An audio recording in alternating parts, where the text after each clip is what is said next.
Well, hello, everyone. See, setting up for meetings. I don't think we're streaming right now. Well, hello, everyone, and welcome to another episode of Iron Panther Presents. Today, we're going to be talking about Tyler Perry's All the Queen's Men, Season 1, Episode 2. And there's some things going on. So let's get to that. All right. So we're starting off with Madam after she killed Alan, who had a gun pointed at the face of Doc, who apparently didn't realize that meant Alan was trying to kill him, because then Tina had to explain it to him. And he was like, oh, really? Yes, you dumb motherfucker. Like, what? Why do you think the gun was in your face? I was very disappointed. He's slow. And he useless. Like, how do you, so the whole scene was like, we got to show Madam large and in charge. I get that, right? So she has to put down the man to save her her talent, right? You got Blue there, right? But then Doc is like, no, I can't do this. I can't help out. And instead of Blue being like, no, motherfucker, you sitting right here and helping me wrap up this big ass, grown ass man, because I can't do this shit by myself, he leaves completely clean. Yo, close range gunshot like that, he is covered in blood. Brain spatter, everything. There's no way in the world he walks out as clean as he was when he came in. You can kiss my ass on that. All right. Also, you can kiss my ass on the fact that you're going to tell me that Blue and Tina wrapped up that big ass grown ass Alan ultimately in a carpet, wrapped him up in duct tape, and then Blue carried his body to the club so Midnight could help bury him at the club. A wheelbarrow. What happened? You get the wheelbarrow. You chop this motherfucker. Did no one watch Dexter? Like, it's not that hard. You chop this motherfucker up and take him to a body of water somewhere in Atlanta. It's got to be a body of water somewhere in Atlanta. Well, Lake Lanier eats people, so that's a good place to put it. I did not know that. Stacy knows that. I did not know that. Yeah. I'm saying it don't make no sense. Like, they did the right thing by hiring the cleaner. Blue mentions that she hired some professional cleaner, kind of like in Power Book 1, where Proctor was like, I got someone to clean my place. And then the place gets cleaned up. But like, and they got rid of the car, which I don't know what car they had to get rid of. But for some reason they had a car they had to get rid of. Alan's car, I'm assuming, at the junkyard. I'll just say the airport. Oh, no. Hey, no, I was thinking about when Tommy dropped off the ambulance to the junkyard. Yes. Right. So I was like, I see y'all watching the same stuff. But yeah, I was disappointed that this woman thought it was smart to hide a dead body on her property. That made no sense. I was like, of all the places you can put somebody, you put them on your own shit, your own property. Like how'd they get there? We're gonna put a patio on top of it. Okay. At some point, not even right now, at some point. So you got a fresh body that you don't think somebody's gonna come look at. That's the first place they're gonna come looking. That don't make no sense. You know what I'm saying? What was the thing where she said, take the cell phone. Yes. Don't turn it off. Yes. So she was showing that she has some kind of forensic skill that they're gonna track cell phone data. But that being said, the cell phone data is gonna show that the phone is at the club at some point, and then move to this random ass place in the woods. Mm-hmm. So that's not helpful either, I thought. So I was like, what was the point of that? But anyway, I'm sure that's what they were going for. Yeah, I was disappointed with that logic right there. But then I was like, also, I noticed in this scene, and really for the rest of the episode, like, Madam was just like over the top street thug. And she kind of stays that way for the rest of the series. Like, that genuine human vulnerability we saw in the first episode, where she's like stressed about everything she's going through, she's crying over her dad, all that gets put to the side so she can be this hardcore street thug with a heart of gold that looks out for random ass people that come by her path. Mm-hmm. And I was like, yeah, that's just too much. I mean, I for me. I'm not gonna say too much because I know you're not finished. But all right. So yeah, I'm like, but then her mani pedi day, with Blue. Mm-hmm. I like that. I like that she's like, hey, I stick with those who stick with me. Like she's like she and Blue are tight. I really thought Blue. I mean, obviously Blue's a lesbian, but I mean, I really thought at some point like that was gonna go somewhere. Mm-hmm. I absolutely did. I was when like, they did that shot with them side by side, I was like, are they basking in the afterglow? Right. But nah, they're just gal pals.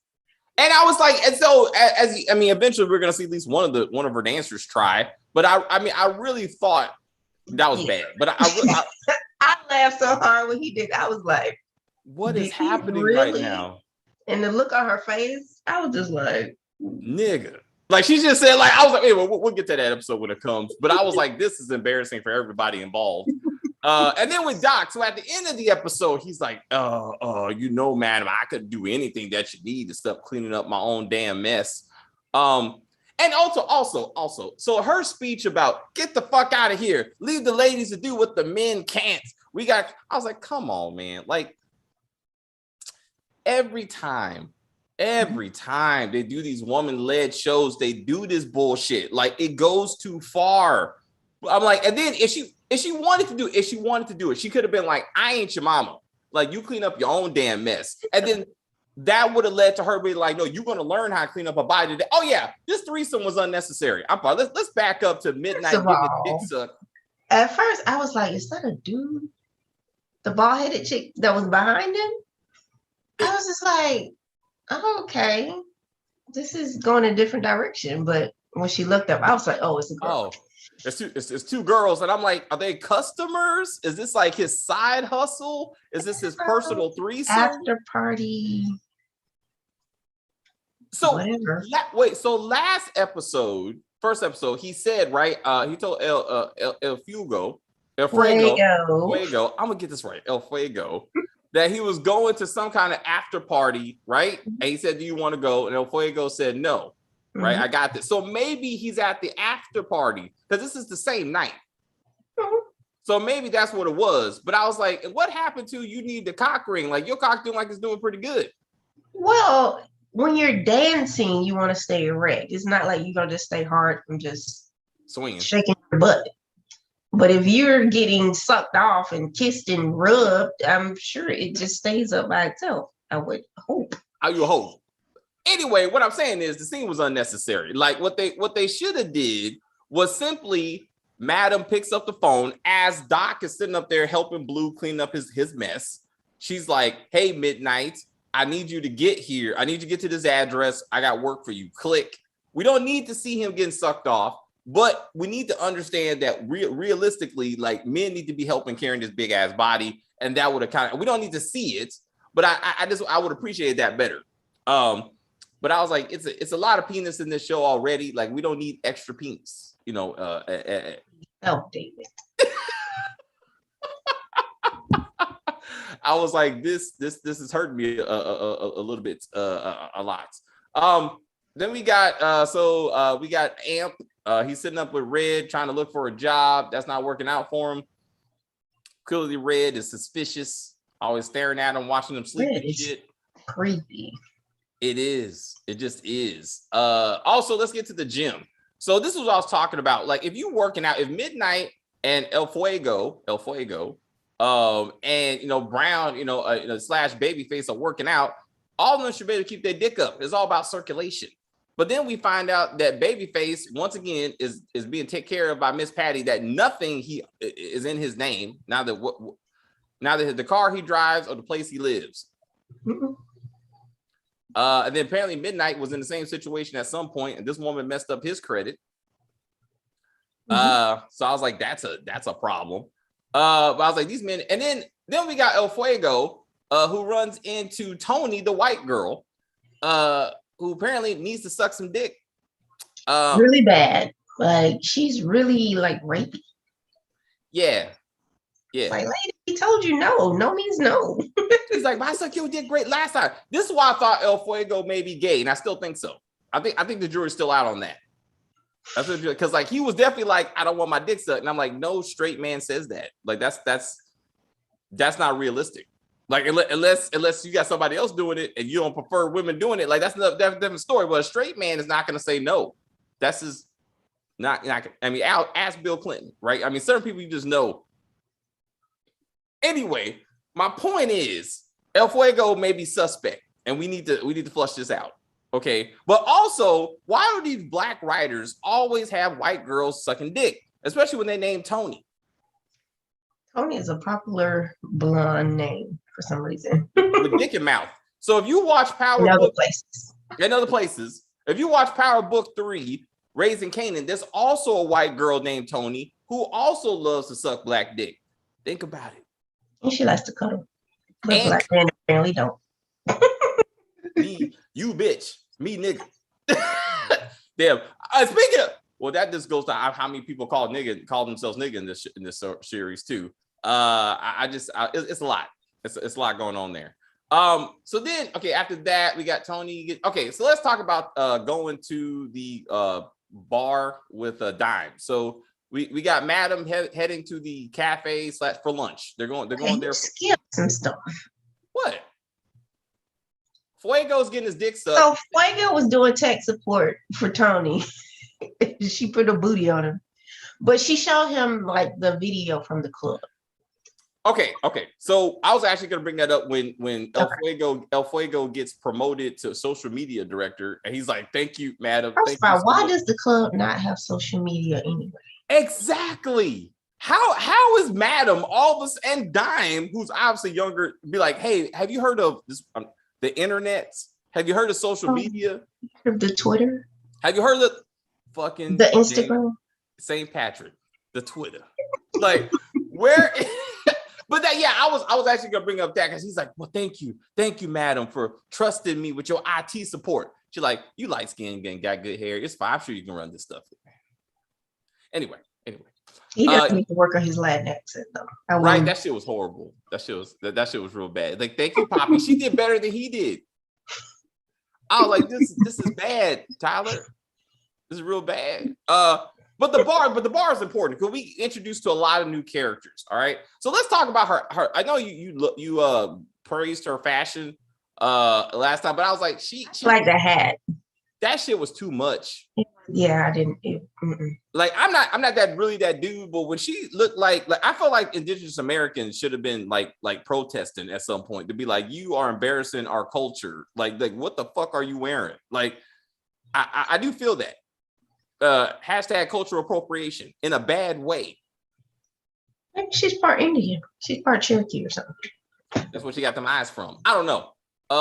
Skin with the baby hairs. I would That's what Indian side. I was offended for the people. Anyway, she goes to the bar to meet Dime. Before she gets to the bar, she sees a little girl, supposedly, getting her ass whooped by two other girls who randomly run off, leaving Shamika, as we find her to be, crying on the ground, looking vulnerable. And her lace front wig still intact, but I'll get to that later. Yeah, Stacey's on that shit. I did not see that. I did not notice that. I mean, I just figured that's acting, that's makeup and and wardrobe. I didn't realize that was a sign of this seems to be suspicious. But anyway, it's Madam as in true hood leader with a heart of gold form. She's like, girl, here's number to here's a phone. I just walk around with random ass phones. I just hand people. Burners. Yeah, I can see her walking around with burners for no damn reason. I can see that. She is a criminal. With I guess. So she gives her a phone. It's a couple $100 and not a ride or nothing. She'll be like, you need an Uber or something? Here, just go see Gabriel. I'm not gonna tell you. How did she get to Gabriel? Oh, she said she was gonna take the bus. But buses in Atlanta are trash. She get an address or nothing. It might have been in the phone. Let's not do that. But anyway, ultimately, she tells Gabriel, her fashion designer, please let this girl look good. Gabriel looked like he was like, bitch. No way. Oh man, Uncle Clifford. That was the first Uncle Clifford. Nah, that ain't Uncle Clifford. The other dude is Uncle Clifford. Yeah, well, we'll later get on the season. Yeah, but yeah. This is a close This second. one is giving me, what's the little guy with the little hat from Girls on Film? Yeah, that's fucked Living up. Color. Twan. Damon Wayans' character. Twan. Yeah. Twan. Anyway, I'm sorry. But the point is, anyway, so this Shamika is gone. We'll see her again. Then they go in the bar and Dime and Madam meet Jay. Shy ass, unnecessary character Jay. Oh man. Can I shake my ass for you, madam? Can I be in your club? And then Dime and Madam begin. Explain this to me. Okay. They're broke, right? Yes. Jay and the girl. Yes. They go out to a bar that apparently Madame frequents, which probably ain't cheap. Instead of taking your ass on the internet, searching the club and saying, okay, amateur night is Tuesdays. Let me show up there. Why am I spending money at a bar to go ask her, can I work in the club? Instead of just going to the amateur night. Absolute good point. That doesn't make any sense because other people have no problem looking up the club and finding the club. It's pretty popular. It's already on social media. Like, oh, it's Tuesday night. Right. And then the other little stunt chick, Trouble, she know all about it. No problem. She's waiting every night. But Jay is like, instead he gets embarrassed by Dime and Madam trying to be like, I'm not feeling big dick energy. Yet they hire Trouble, which has no dick. But she had big dick energy. All right. Confidence. Yes. Big energy, I guess, would be big clit energy. Oh, I just saw some last night. Anyway, I'm gonna stay off of Twitter after midnight. Stop that shit. I tell Stacey, there's nothing positive is happening after 1:00 in the morning. Like nothing. It's like a little sausage. Yes. And I'm saying, so she's walking. So Trouble's walking around with big clit energy, wearing drawers with dick holes in them. And I'm like, but Jay is not like at all. But I'm saying I just didn't feel like the demasculation they did of this man, and they continue to do to other men in this show. It's just unnecessary. Like I just don't appreciate it in general. Then some of it was kind of intriguing. Like sometimes it's funny to see men have to suffer what us women suffer through. I guess the harassment, criticism. Right. At the club when she was like, "You get fat, you get fired," and they were like, "Oh, look at my stomach." Remember because of the lasagna? I was like, "Yes." Are we ever gonna see? Now y'all know how we feel. Are we ever gonna see the thick girl who's cooking all this shit? I thought we saw her. I don't think we did. Oh. But anyway, I'm like, brought the plate because I remember somebody brought the plate.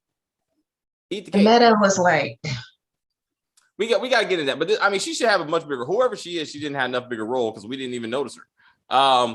So like I thought it would really been nice to see that happen in there. But anyway, they get back to the club that night. Doc is once. We're not gonna talk about the Black excellence quote. Oh yeah. Thank you. I'm sorry. So let's talk about the racism first. Miss Madam, who says yes, Jay's white girl can't come because I believe in Black excellence in my club. Have you seen these self-proclaimed niggas that work at your club? Like, let's not do that. That's his ignorance. His girlfriend is white, but so are her patrons. There were plenty of white women in that club. That night, like while I was like that night, there was a white girl shaking it up. I thought that was Tony. There were multiple white women in the club. And why would you reject white women? They spend money just like everybody else. I don't even know. See, I'm hoping we're gonna find out that the man of her dreams left her for a white girl. Like that's what I'm kind of hoping. So then that would make some sense. Then I'd be like, oh, okay. But to be like, you just generally racist? Like that just I don't understand. White women? You can't work here. All my strippers only sleep with Black women for money because they got standards. Or Latino, I guess. What's up? Or Latino. Or Latino. That counts too. That counts too. The Black excellence thing was a bit much. So Doc's dumbass almost gets set up by Tina over the phone again, who now has Detective Davis at her house, trying to get Doc to confess to some shit over the phone. I got straight Tony from Power Book 3 vibes from this phone call. So can you say again, Doc, who exactly killed Alan? That was Madam, right? He's like, bitch, don't call me when we smoking that shit. That was hilarious. That was hilarious.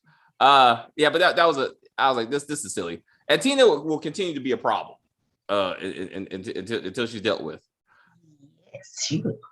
I was like, so I didn't finish the show. Stacey has the face of a person who finished the show. So I got to get there. But like right now, Tina is a problem. That's a growing problem for said crew. Unlike Keisha, my nose is bleeding. So this was some ghetto shit all the way around.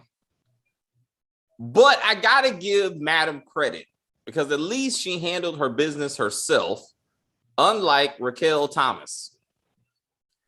And I respect the fact she's like, I'm gonna take care of this shit myself. This is what I don't understand. First, she promoted El Fuego to social media director, but then she's beating up Keisha and my nose is bleeding for putting out social media videos in the club. Well, you're not supposed to do that. Like when they do their social media, they can pick and choose what they show, who they show, how much they show. If you just got random people streaming, they showing all type of people doing all types of stuff. That's liability. All right. I get you. There's some place you go where there are like no phones at all because we don't want our shenanigans on the internet. That's also very true because sometimes people be like, I signed non-disclosure agreements to make sure these things don't happen. So Miss Tandy is introduced in this episode. Midnight and I do believe Babyface are sent over to keep her happy. She also is a high roller in this club, and she will also become important later on in these episodes. But she's getting that good dick and ass cleavage. There's a lot of ass cleavage going on with these men. I was like, I didn't expect all that, but that's what happened. Also, I was gonna say, I don't remember Midnight beefing in this episode. Not that I wanted to see that, but that becomes a thing like after a while. Like almost every episode, you gotta pump it up one way or the other. It's a bit much. It's a bit much. I'm just saying. There was a meme of that dog like this, like sitting next to his owner, and like it was like all the ass and dick and all the queen's men. Like, oh, and I was like, what the fuck is happening right now? It's a lot. It's a lot. It will take you some time to kind of be like, this is what we're doing. But you got to work through it. If that's not what you're into, I mean, I would say. But yeah, what do you think overall from a woman point of view or dick lover point of view? What did you think of this? I think there is an appropriate amount of penis in the show, considering the topic of the show. And yeah, I think it's just overall a cohesive story so far. Like it's a lot of things going on, a lot of moving parts, but it pretty much makes sense so far. No, yeah, you're right. I mean, slight of the obvious plot convenience they got to do, and just some Tyler Perryisms, just with silliness. That overall it is moving forward. And again, I'm still engaged. I watched every episode. I wanted to see what was happening, how things were unfolding. Again, I think my biggest criticism is the change in Madam. There's very little like depth to her after the pilot. I mean, she's constantly putting out fires, so she's like staying gangster. Like she doesn't have time to just really chill and be feminine. What's that? It's just human. I mean, like even in the first episode, like she was just human. Like when she was on herself, like she realized some of the shit she had. Okay, if this was a man, take Ghost for example. Ghost was never chill. Ghost never stopped and got massages. Like she got massage. I ain't talking about massages. She did get massages. Ghost was always gangster. Tommy was always gangster. They weren't sitting around talking about their feelings. I disagree. Tommy was crying. There's plenty of times where Tommy was like he felt when the emotion hits, he hits. I mean, she has her emotions eventually. Like Past episode, maybe episode 9 and 10, since I haven't seen all those, but episode one, emotions came out. After that, she just hardcore thug, no matter, just stacking money, she too busy talking, pulling guns on people everywhere she goes. She just always shows up with a gun to somebody. oh, with a stack full of money. Talking about big dick energy, making her money, and the fact that she was pimping hoes at 14. Like these are constant, and the money in the club that needs to get out of the club. There's certain things that just keep on bringing brought up. And money needs to get out the club. So that's all I say. she's trying to foreshadow. She's trying to foreshadow. Anyway, that's it. Anything else for this episode?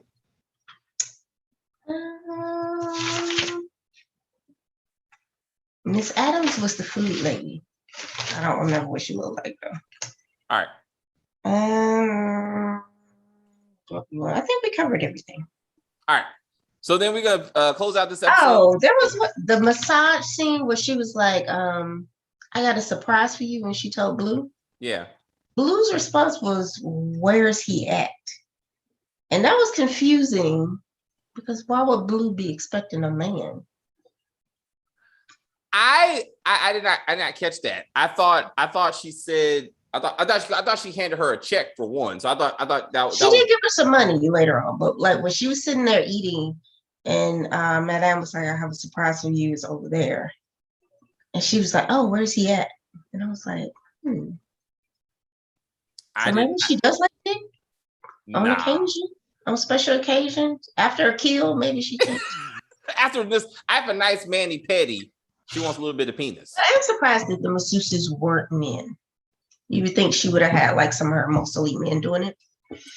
But if Blue don't like men and prefers the touch of a woman. Like I said, she said, "Where is he at?" And I was like, that was weird. Oh, maybe her favorite. I had to turn the captions on. I was like, wait, what? Maybe her favorite masseuse, perhaps. Anyway. I don't think she knew she was getting a massage. She just knew it was a surprise. No. She thought she was going to go boxing with somebody. Maybe so. Somebody who can bring out some big guns so they can shoot at a car for no reason. I was like, that's a bit much. But yeah. We will get into that when that episode comes. So is that it?